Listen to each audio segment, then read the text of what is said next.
Ating lahat. Ngayon pong umaga ay papasyalan po natin kung anong tinamaan ng bagyo kasi kagabi ang lakas po ng ulan dito tsaka hangin. Kaya ngayon titignan po natin yung mga tinamaan, kung tinamaan po ng bagyo. Papasyal po tayo. Samahan po ninyo ako. Tara!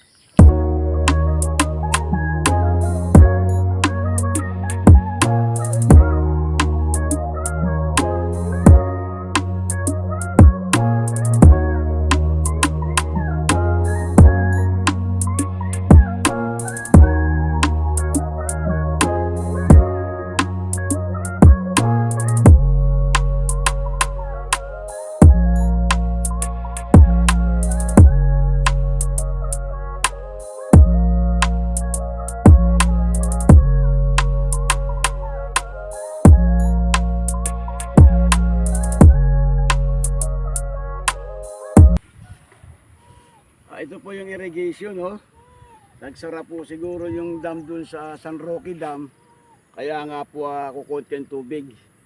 Mari sila nagsara doon kaya kukunti po ang tubig.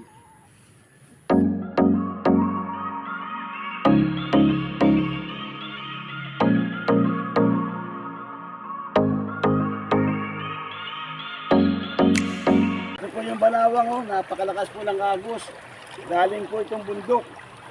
Itong tubig na po, galing bundok po ito at dumadaan po ito. Dito naman po ay may naglalaba rin po, malinis po ang tubig dito.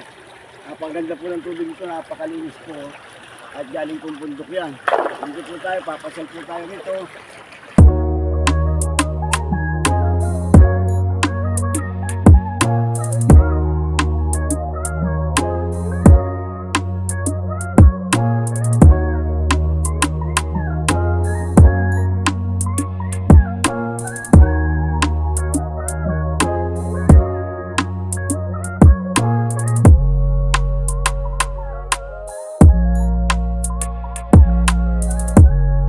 Ng sinasaka niya at ang lupa ng misis ko sinasaka. Tara!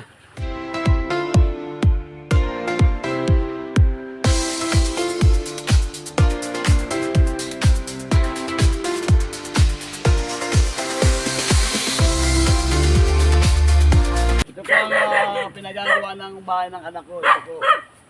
Hindi pa tapos. Ito po ang kanyang bahay. Dito po sa titira.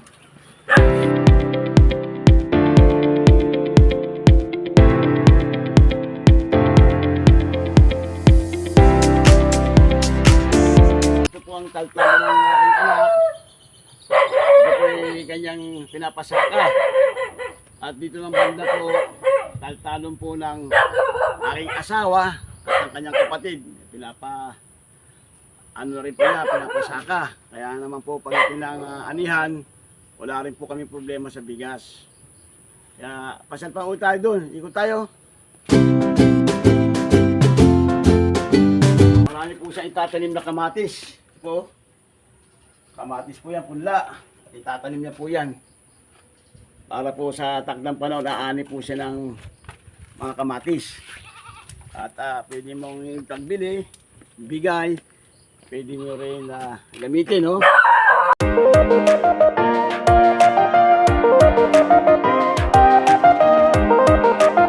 po maaari sa may mga bayan lang San Nicolas dyan, sa may iba dyan na barangay, maaari na apekto niya, nagbaha. Pero sa San Nicolas sa Dalumpinas, wala po, okay lang, ayos.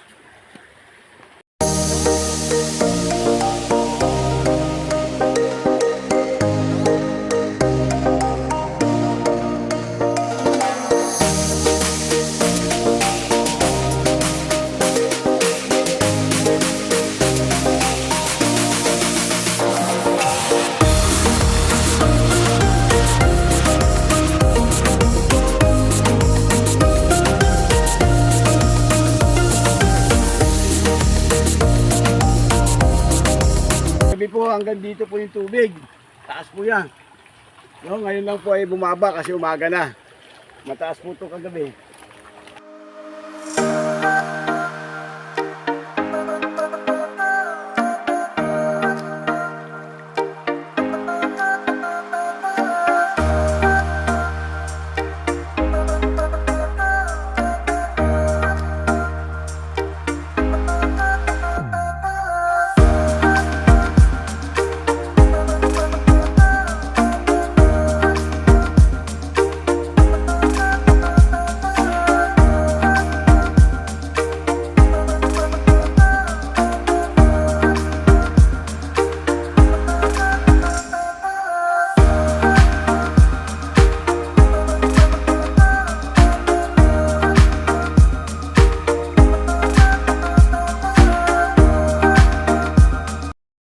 malakas na agos. Kaya nga po temporary po naglagay ng ng para madaanan data.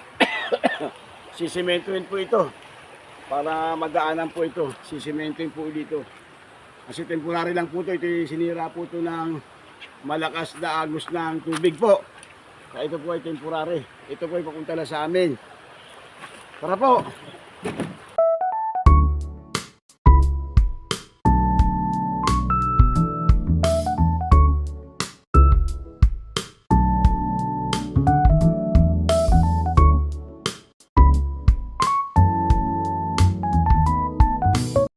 Punta na po sa bahay namin. Dito po ang daanan. Dito po.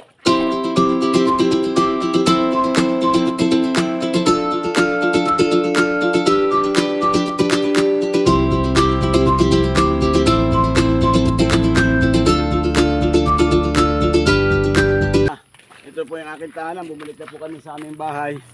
Nga pala, ito pinagbibili ko rin po ito. 5,000 lang po yan for sale. Ito po nga sidecar. 5,000 lang po yan. At dito sa bahay at ako po ay magbabahagi ng salita ng Panginoon. Po sa atin lahat. Kanina lang po na umikot po ako dahil sabi nga po may bagyo. At sa aking pang-ikot po, wala naman po na pinsala sa aming barangay, kundi yung tulay lang po na gagawin po uli. Baka sa ibang bayan po mayroon po na pinsala. Baha po kasi iba, balita ko. Sa aming barangay, sa awa po ng Panginoon, wala naman pong na pinsala po sa aming barangay. Sabi ko nga po kanina, inikot ko, at sabi ko magbabahagi po ako ng salita ng Panginoon. Kaya narito po ako ngayon upang mag-share po ng ilang verse lang po. Bago po ako mag-share, ako po yung mananalangin muna. Diyos amang banal na makapangyarihan sa lahat. Salamat po sa umagang ito, sa panamaging buhay, kalakasan, kagalingan ng pag-asa. Salamat Panginoon. Nariyan ka lagi, hindi mo kami binababayan, hindi mo kami iniiwan. Sa umagang ito, balutin mo kami ng banal mong espiritu upang kami proteksyonan sa mga dating sakit, salot, masamantama sa mga espiritu in Jesus name, sa kunot aksidente. Magpadala ka ng mga anghel, Panginoon, ang maggagabay, iingat sa amin. Ang lahat po, Panginoon, biyaya ay nagmumula sa iyo. Ay binibigay mo sa amin salamat, Panginoon. Patawarin mo kami sa aming mga kasalanan, gaya ng pagpatawadan sa mga nagkasala sa amin. Salamat, Panginoon, na wala po na pinsala dito sa aming barangay. Maraming salamat po. Nariyan ka lagi, hindi mo kami niiwan ni Kuya Bay. Salamat, Panginoon, sa pangalan ni Jesus. Amen. Ako po ay magbabahagi po ng ilang verse lang. Ang teksto po natin ay matatagpuan sa Genesis 6:13 po, no? Sinabi ng Diyos kay Noe, lilipulin po na ang lahat ng tao sa daigdig. Umabot na sa sukdulan ang kanilang kasamaan. Noong panahon po nung sukdulan ang kasamaan ng mga tao, lahat po ng kasamaan, pag pinapatay po yung tao, wala pong hustisya, nagsasama po yung babae, lalaki sa lakin, sila po ay nagsisiping, at mga manginginom, lahat po ng kasamaan, nandun po nung unang panahon. Kaya po nagalit ang Diyos, ay ginulaw niya po ang daigdig sa pamamagitan po ng baha. Sabi po ito sa aklat ng 2 Pedro 2:5, sabi po rito, dahil sa kasalanan ng tao nung unang panahon, ginulaw ng Diyos ang daigdig sa pamamagitan ng baha. Wala siyang niligtas maliban kay Noah at nangaral tungkol sa matuwid na pamumuhay at 7 niyang kasama. No? Sinong panahon po nabubuhay si Noe, nangangaral po siya ng salita ng Panginoon. Ngunit hindi po siya pinakikinggan ng mga tao, tinatawanan lang siya. Kaya po nagalit po ang Diyos sa mga tao.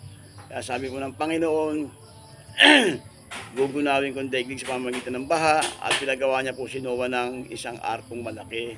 At sabi niya, lagyan mo ng division, maglagay ka ng mga hayop gumagapang o lumalakad. Ginawa po ni Noe habang ginagawa niya yung arko.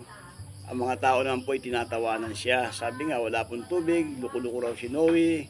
Ba't gumagawa noon? Kaya sabi ng Panginoon, pumasok ka na Noe. At ito na, pinaulalan po niya ng malalakas at bukal na tubig. Hanggang sa nalulod po ang mga tao. Namatay po. At ang pamilya po Noah ang natira.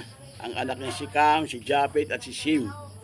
Doon po, naghiwalay-walay na sila. At doon po, yung pamilya nila at nagsimula po muli ang mga tao sa mga anak ni Noah. Kaya nung panahon na yon, at nung panahon naman po ng Jesus Christ, siya po ay kasi ang mga tao naging masama na naman po uli. Kaya nga po si Jesus Christ ay galing sa pinupunan ng kanyang ama at nilagay po kay Maria. Si Maria po ay virgin po talaga. Kaya nung malaman po yun ni Jose, kasi kasintahan niya nga po yun, nagalit po siya dahil bakit nagdadalang tao na po si Maria, hindi naman niya ginalaw.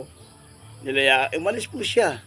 Ngunit ang Holy Spirit ay bumaba at kinausap si Jose. Ang sabi kay Jose, huwag mong iwanan si Maria sapagkat ang dinadala ni Maria ay ito ay magsisave ng ating mga kasalanan ng tao.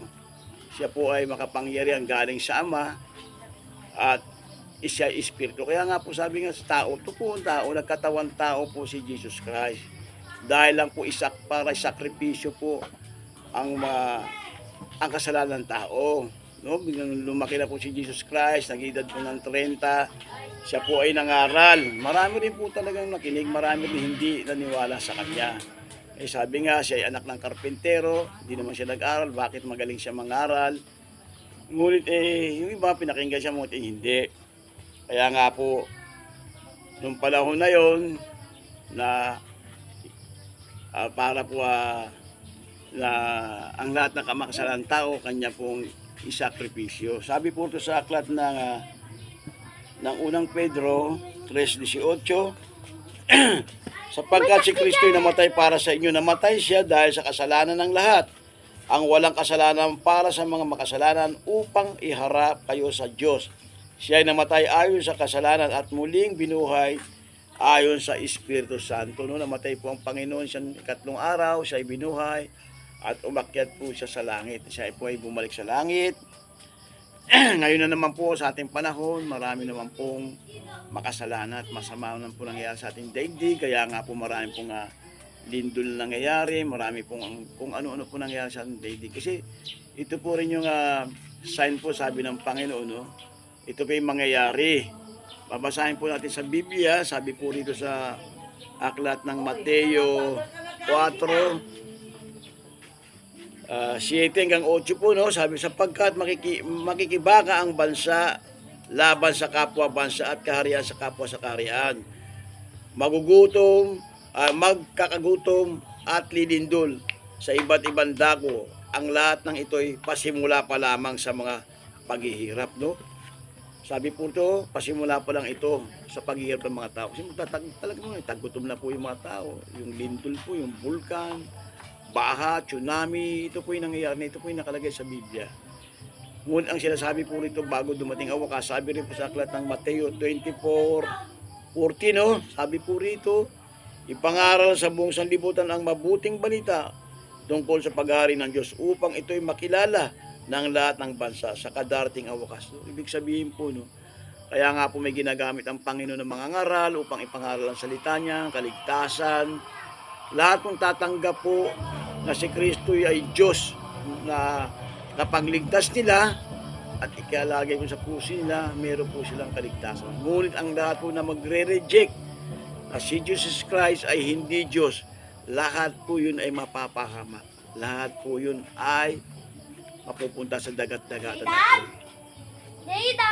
Kasi po ay sasabi nga po nila, hindi yung iba marami pong hindi naniniwala talaga na si Kristo ay Diyos. Sinasabi na ay tao. Totoo po tao, nagkatawang tao na po siya para ipakilala po ang Panginoon. Kasi ang Panginoon natin ay Espiritu at katotohanan. Hindi po siya nakikita. Ang makita po talaga sa Panginoon Diyos ay mamamatay. Kaya nga po si Kristo po nagpakilala sa ating Panginoon. Maraming salamat po sa akin na bahagi. Ako po ay muling mananalangin, sabayan po niyo ako, ha. Amang Diyos na makapangyarihan sa lahat, salamat po sa iyong mensahe sa araw na to. Panginoon, maraming salamat sapagkat hindi po kami dinaanan ng malakas na uno sa bagyo ito sa amin. Batid mo, Lord, na marami pong Kristiyano rin dito at mabubuting tao dito sa Pangasinan. Kaya maraming salamat po. Bagamat dumarating yung mga paalala ninyo, mga ganyang kalamidad, Sapagkat ito po ay nangyayari po talaga upang palalahanan yung mga tao na magbalik loob na sa inyo sapagkat mahal na mahal po ang mga tao. Salamat Panginoon sa mga biyayang binibigay mo sa amin sa araw-araw. Nariyan ka lagi, hindi mo kami binababaya, hindi mo kami iniiwan. Salamat sa paggabay mo sa amin sa maghapong ito. Ang bawat isa, yakapin mo ng pag-ibig mo, pagmamahal mo, pagkakaisa at pakumbaba. Doon din Panginoon ang bawat nakikinig nito. Hindi man sila kayang baguhin ng kailang mga bisyo sapagkat po yan si Satanas. Ngunit ikaw ang Diyos namin makapangyarihan sa lahat. Ikaw magpagbabago sa mga taong gustong lumapit sa iyo, Panginoon, na ibig magbago. Panginoon, mahabag at maawa ka sa kanila. Baguhin mo sa alisin mo lahat ng masasamang bisyo nila upang makilala at magbalik loob sa iyo at magkaroon din ng kaligtasan, Panginoon. Sapagkat ganun lamang pag-ibig mo sa mga tao.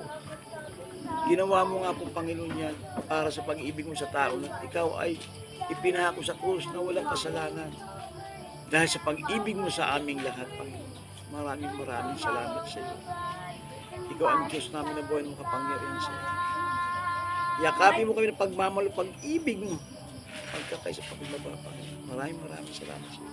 Sa ngalan ng Ama, ng Anak at ng Banal na Espiritu, I pray in Jesus' name. Amen and Amen.